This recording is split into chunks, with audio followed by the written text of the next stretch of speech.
dhe kryetari i Partisë Socialiste, Edi Rama, i flistet disa të rinjve dhe të rejave në qarkun e Durrësit në lidhje me nuditetin, fotot e tij nudo, aksesin e nuditetit dhe që ai dikur po ta klikoj internet ka qenë nudo. E para njërë për këtë kategori, mendoj që nuk është diskuri dhe verbi dur politik të flasësh për nuditetin, qoftë edhe nga aspekti artistik, po gjithashtu ne mendoj totalisht jo etike. Gjuhën dhe pikpamjen e tij për këtë. Të ka shqetësuar kur e ke ndjekur dhe mendon që ky njeri duhet të jetë sërish kandidat? Normalisht, patjetër është shqetësuese, por mua më ka shqetësuar më shumë zoti Gupi që kryeministri i vendit ton sot ka dalë dhe është me një justifikim qesharak ka thënë që ata fëmijë atje ishin moshë madhore. Pra, si për të justifikuar, le të themi, fjalën e tij që është absurde, që në këndvështrimin tim nuk duhet diskutuar në kafenet e lagjeve, pra në fshatin më të thellë të Republikës së Shqipërisë dhe jo më nga i pari vendit nga kryeministri. Por kur një kryeministër nuk ka program politik, nuk ka ofertë politike, por ka ofertën politike vetëm bufin, knetën, nuditetin, merr një gratë e qytetarëve shqiptarë dhe i thot burrat tuaj janë qyryk. Pra, çfarë presësh më shumë nga një kandidat i tillë në Republikën e Shqipërisë? Zoti Gupi, ka ndodhur një atentat në veri të vendit. Është plagosur një fëmijë 11 vjeç. Për këtë duhet të jepte llogari. Po dhe 4 fëmijë në rrethotullimin e Tegut aty janë plagosur. Për këto raste, kryeministri duhet të japi llogari dhe përgjegjësi. Dhe pse ndodh që në mes të ditës jeta e të gjithëve prej nesh rrezikohet. Pra, vetëm nga ana tjetër kryeministri në një ditë bukur me diell aty tregon, le të themi, histori si ky ka dalë nudo në Francë, se ku intereson një adulti në Shqipëri çfarë ka bërë kryeministri në jetën e tij private dhe jo më të fëmijëve. Dhe e keqja është që i thotë kërkojeni në Google. Pra, kjo është, le të themi, absurde dhe mua më shqetëson shumë zoti Gupi që ne jemi një popull në vdekje klinike, ne jemi një popull që po vdes humanitetit, po vdes reagimi qytetar dhe është absurde që nuk reagojnë prindrit e atyre fëmijëve, sepse kryeministri Rama për çfarë e mbylli TikTokun i nderuar? E mbylli pikërisht me arsyetimin që 65.000 prindër donin që të mbronin fëmijët e tyre. Nga ana tjetër çfarë bën ky palo kryeminist? Vete i flet për nuditet. Pra, ti duhet hequr e drejta e fjalës në publik, sepse nga ana tjetër kemi ish kryeministrin Berisha i cili po flet për çarp në takimet elektorale nga mosha, por kemi nga ana tjetër dhe kryeministrin aktual që flet me një zhargon që është turp ta dëgjosh dhe jo më ta diskutosh. Të drejt. Azmer, gjithashtu rivali i tij, zoti Berisha, dje është paraqitur në SPAK dhe i ka lënë një letër zotit Dumani, në të cilin ai pretendon që Dumani, pra Altin Dumani, kryetari i SPAK-ut, është bashkëpunëtori më i madh i Ramës sepse ka pushuar çështjen e Megonigalit. Çështje në të cilën Berisha pretendon që Edi Rama dhe Megonigal në bashkëpunim me njëri tjetrin janë munduar që të nxjinin karrierën politike të Berishës duke pretenduar për financime ruse etj. etj. Dhe gjithashtu ai deklaron SPAK-un skap përsëri dhe Altin Dumani njeri të Edi Ramës. Në këtë moment pra, retorika që duhet ishte ndaj Edi Ramës, ndërkohë përdoret ndaj Altin Dumanit nga ana e opozitës, partisë më të madhe opozitare, si të duket? Dhe si gjykon këtë deklaratë? Normalisht kjo është absurde dhe shturm. Pra një ish kryeministër i cili bën veprime të tilla në mënyrë që të intimidojë drejtësinë. Por kjo është shumë e thjeshtë, ne jemi në fushat zgjedhore tashmë, pra fushat elektorale, dhe kryeministri Berisha, ish kryeministri, i bën këto veprime thjesht për të karikuar dhe ata pak militant që i kanë ngelur dhe i shkojnë nga mbrapa. Pra, ai po ngre diskurin që SPAK-u është e keqja e këtij vendi dhe nëse vinë ata në pushtet, do e zhbejnë SPAK-un se ka dhe deklarata të tilla absurde, por nga ana tjetër në vend që të merret, le të themi, me pjesën juridike, ligjore me SPAK-un dhe të përgjigjet, i përmbahet ligjit, merret me këto deklarata që nuk janë asgjë tjetër veç se, siç e thash, për t'i mbajtur pak gjallë frymën dhe atyre 5 militantëve që i shkojnë nga mbrapa, sepse takimet elektorale janë publike, janë në çdo media, në çdo televizion, por edhe në rrjetet sociale, këto parti, si Partia Demokratike dhe Partia Socialiste, janë braktisur edhe nga militantët. Pra janë sheshet e tyre pothuajse bosh.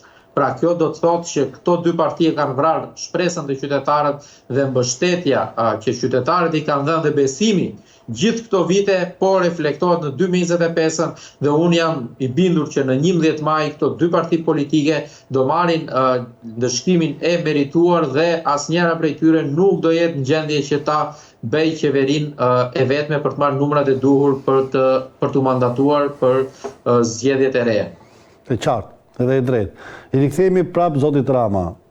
Zoti Rama, gjithashtu, ka vazhduar po prapë me rrengjet dhe me triqet e tij, në cilat i flet qytetarëve për pasaportën europiane, për të qenit europian, dhe flet për burrat qyryk, të cilët janë qyryk sepse pretendojnë që Sali Berisha mund të jetë ardhmja e politikës shqiptare. Në këtë kuadër thotë i kam thënë që burrat shqiptarë janë qyryk. Dhe mua kujtohet Lalieri kur tha që çunat e Tiranës janë zdromsa.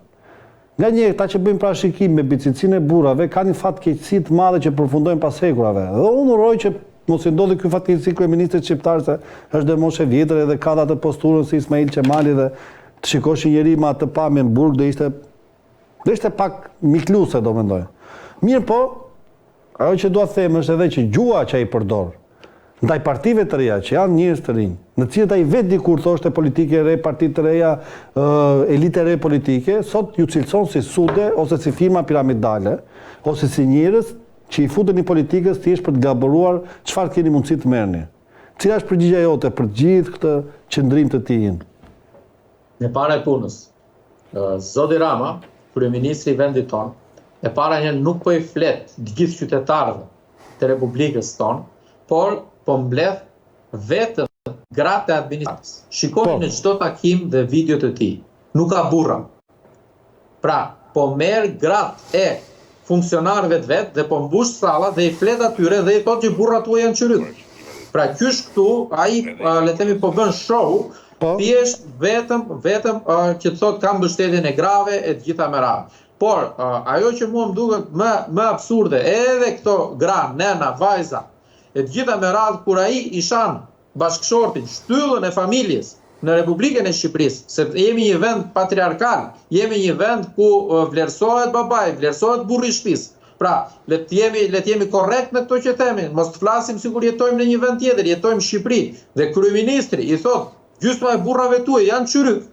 Kjo, nëse do zbatohesh këtu, le të themi, kjo ndjenja patriotike e të gjitha me radhë, ky do ishte përbuzur dhe unë jam i sigurt për këto deklarata do marrin dëshkimin e merituar, se një njeri me mend në kokë nuk e pranon këtë. Pra, absolutisht. Dhe për sa i përket pjesës që kryeministri i vendit merret me partitë e reja, merret vetëm për një arsye, sepse ai ka sondazhe, shikon sondazhet dhe e shikon që votat e tij ose mandatet rrezikohen, sepse nëse ju kujtohet para 2 muajve ai thoshte do marrin 115 mandate, pastaj e uli tha 80, kurse mbrëm thoshte 71 përmbyset bota ne i marrim. Pra, si e shikoni, ai është në regres. Dhe normalisht ai e shikon rrezikun kryesor, e shikon pikërisht te forcat e reja politike dhe konkretisht tek nisma Shqipëria bëhet, sepse ai e di që do merren mandate sa do ta kufizojnë zoti Rama për të formuar qeverinë. Dhe sulmet, unë jam i bindur ditët në vijim, sepse jemi drejt fundit dhe 19 ditë, 18 ditë janë deri ditën e zgjedhjeve, do shtohen. Sepse normalisht ai e di që këto votat e qytetarëve të cilët e përbuzin këtë gjuhë të folur, diskursin e kryeministrit, por edhe mungesën e një programi, por edhe çfarë nuk ka bërë gjithë këto vite, pra 12 vite qeverisje, ai do ndëshkohet me votë dhe normalisht ai do bëj çfarë është e mundur që të manipulojë dhe një pjesë të mirë të votuesve të sesh, që dhe këta mos të votojnë për partitë e reja. Sot ka deklaruar se Dumani ka qenë i çarmatosur dhe ne i dham shpatën. Ka pretenduar zoti Rama që shumica e prokurorëve deri para mandateve të qeverisë socialiste kanë qenë veglat në duart e politikës.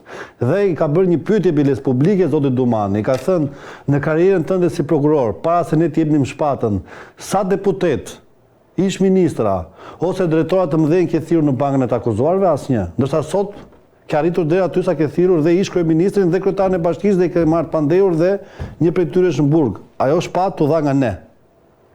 Tani unë jam kurioz se nuk di këtë besoj zoti Rama që ka folur sot, apo zoti Rama që akuzonte prokurorin SPAK ose dhe vetë SPAK-un kur u arrestuat ditën Erion Velia. Por kur e pa që mori një reagim nga ana e popullit, sepse duam apo nuk duam, SPAK-u është institucioni sot më i besueshëm nga qytetarët shqiptar, sepse ai e nisi sulmin kundër SPAK-ut, por kur e pa që ju kthye e gjitha në bumerang, ai e ndryshoi diskursin dhe diskutimin publik. Pra, zoti Rama në këndvështrimin tim është i pabesueshëm në ato që thot. Dhe unë jam shumë kurioz në momentin dhe kur të vit dita që në SPAK zëvendës kryeministri do t'i vjen prangat dhe do japi llogari për akuzat që janë bërë, kur SPAK-u do thrasi dhe zotin Rama herët apo vonë. Jam shumë le themi interesuar në këtë çështje se si do reagoj kryeministri i vendit tim. Pra do ketë të njëjtën deklaratë sot apo do tentoj t'ia marrë shpatën nga dora zotit Dumani. Pra këto janë thjesht le themi diskurse politike, thjesht që për të marrë një vot këtej andej dhe për të i treguar mbështetësve të Partisë Socialiste që shiko se unë kam mbështetjen e SPAK-ut dhe unë jam me SPAK-un. Pra, kjo është thjesht edhe për ata militant, edhe për ata drejtora që janë sot zoti Gupi në terren për të mbledhur vota, madje unë po t'jap një rast në qark